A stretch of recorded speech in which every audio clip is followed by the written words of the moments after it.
Assalamualaikum warahmatullahi wabarakatuh. First of all, I would like to talk about our topic for our forum.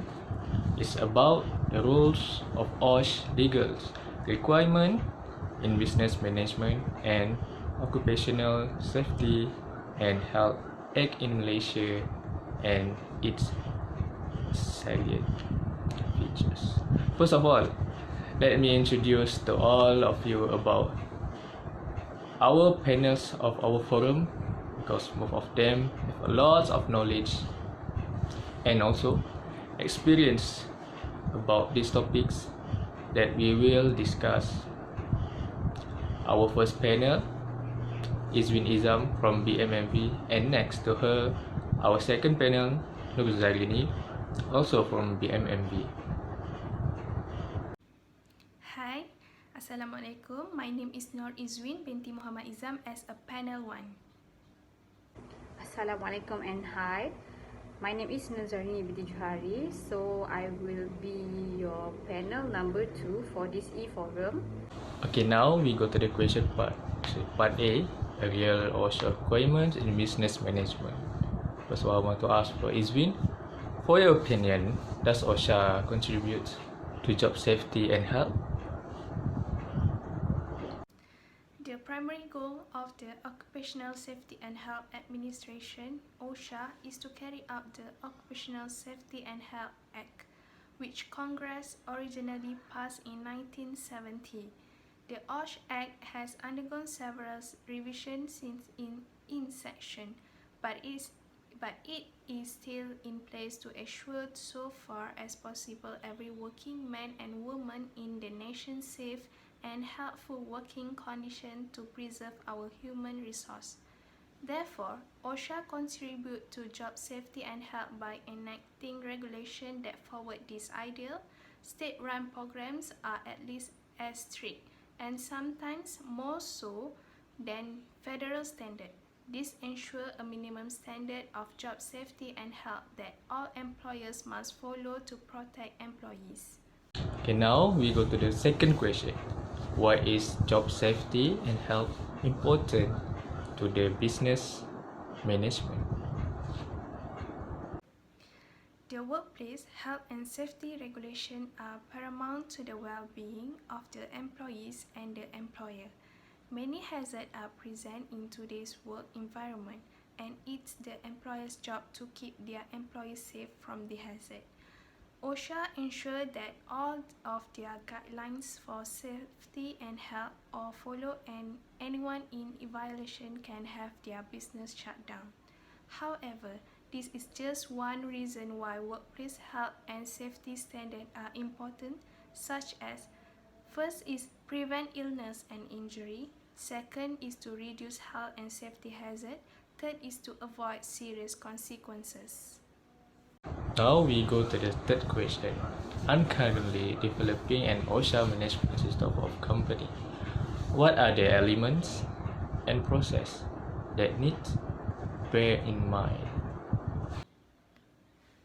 Safety and health in the workplace is a shared responsibility. Employers should provide workers with safety-related information and training in order to make sure that they have understood the risks involved and the relevance of the safety measures taken, including the use of personal protective equipment (PPE).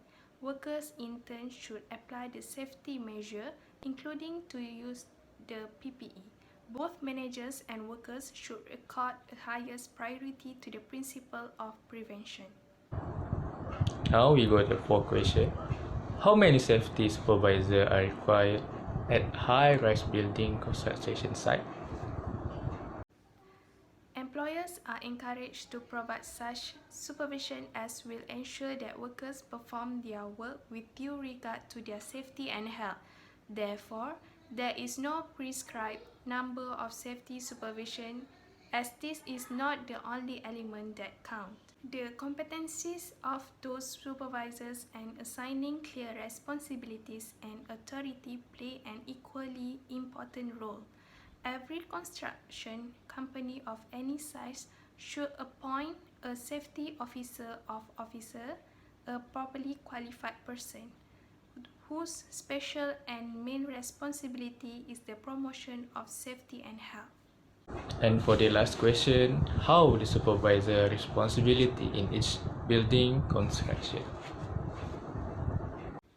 The supervisor, also referred as foreman or person in charge with clear responsibilities, are fundamental to safety in construction. They also have a role in safety over their particular group of workers, and as a minimum, each company represented on site should have such a supervisor. Supervisors are responsible for ensuring that such as first is working condition and equipment are safe. Second is workplace safety is regularly inspected.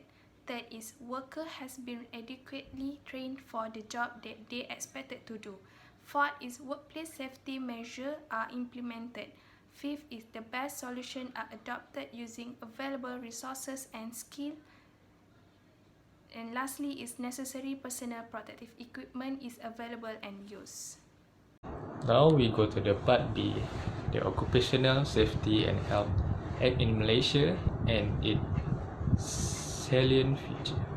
The first question, what is the Department of Occupational Safety and Health in Malaysia? So this department, this DOSH department is under a Ministry of Human Resources. The department is responsible to ensure the safety, health and the welfare of the people at work, as well as protecting others people from the safety and the health hazard arising from the activity sector, which include manufacturing, quarry, construction, hotel, resort, restaurant, agriculture, fishing, transportation, public service, so many more. So as the government agencies, the department is responsible for the administration and enforce the legislation that related to this OSHA of the country, with the vision of becoming an organisation which lead the nation of creating and safe and health work culture that contributes towards to enhance the working life. Now we go to the next question, which is number 2. What is the role of a safety and health officer? So the safety and health officer is to ensure the Safety and Health Act 1994 is complied, and also with instrumental in promoting the safe and health of the working environment for the workers. Okay, now we go to the next question, is number 3. Explain what are the purpose of Occupational Safety and Health Act 1994. So for this question, this act was implemented on 25th February 1994.